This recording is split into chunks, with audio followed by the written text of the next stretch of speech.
আজ করব লাহোরি মটন। তো লাহোরি মটন করতে আমাদের কি কি লাগবে তোমাদের একটু দেখিয়ে দিই। রয়েছে এর মধ্যে দেখো গোলমরিচ আর হচ্ছে দারচিনি, এটাকে আমি পেস্ট করব।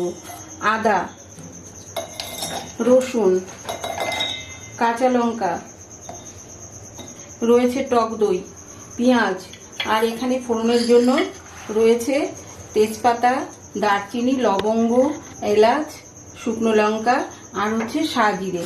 আর এখানে রয়েছে দুটো টমেটো, আমি হালকা সিদ্ধ করে ওর ওপরের খোসাটাকে ছাড়িয়ে নিয়েছি। এটা আমি পেস্ট করে নেব। তো আগে এই মশলাগুলো পেস্ট করে নিই, তারপরে আবার আসছি। আদা, রসুন, কাঁচা লঙ্কা, টমেটো পেস্ট করা হয়ে গেছে, টক দই রেডি।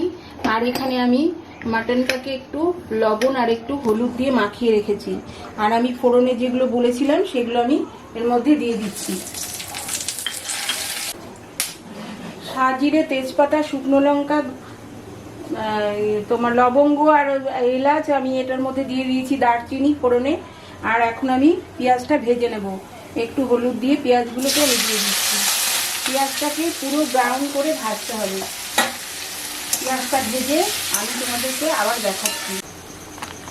লাহোরি মটন করার জন্য একটু পেঁয়াজের পরিমাণ বেশি দিতে হবে, গ্রেভিটা বাড়ানোর জন্য।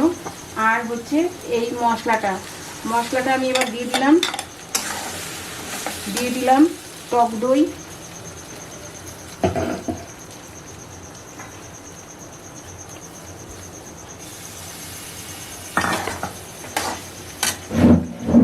কালার আনার জন্য একটু দিয়ে দেব কাশ্মীরি লঙ্কার গুঁড়ো।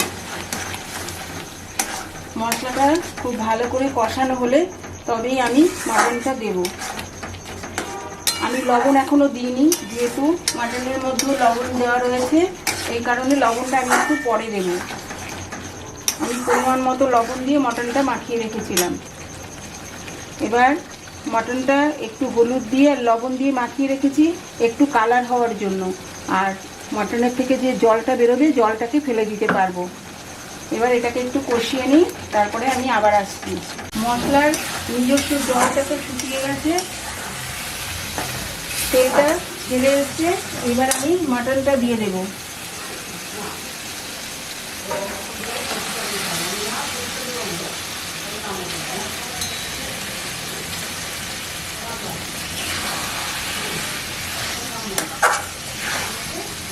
এবার এটাকে কষাতে থাকতে হবে যতক্ষণ না পর্যন্ত তেল ছাড়ছে।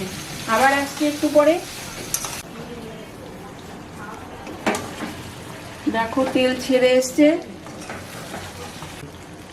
এর মধ্যে একটু দিয়ে দিলাম জয়িত্রীর গুঁড়ো। কি সুন্দর তেল ছেড়ে দিয়েছে, কালারটাও সুন্দর এসছে। এবার আমি গরম জলটা দিয়ে দেবো। কড়াইতে রান্না করতে গেলে 1 ঘন্টা লাগবে, আর প্রেসার কুকারে দিলে আধ ঘন্টার মধ্যে হয়ে যাবে। তো আমি এটা কড়াইয়ের মধ্যেই বসিয়ে দিলাম।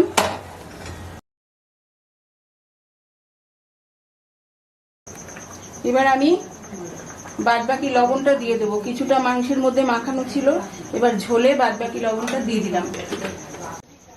রেডি হয়ে গেছে মটন লাহোরি। এবার নামানোর আগে একটু গরম মশলা দিয়ে দেব।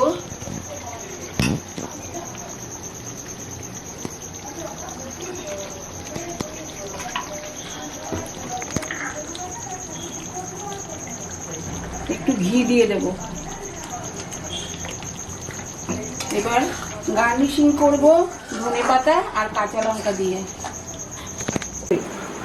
রেডি হয়ে গেছে বন্ধুরা লাহোরি মটন আর হচ্ছে বাটার নান। আমার রেসিপি যদি তোমাদের ভালো লেগে থাকে অবশ্যই কমেন্ট করো, শেয়ার করো, সাবস্ক্রাইব করো আর লাইক করতে ভুলো না। আজ তবে রাখছি, আবার দেখা হচ্ছে নতুন ভিডিওতে। Bye, tata.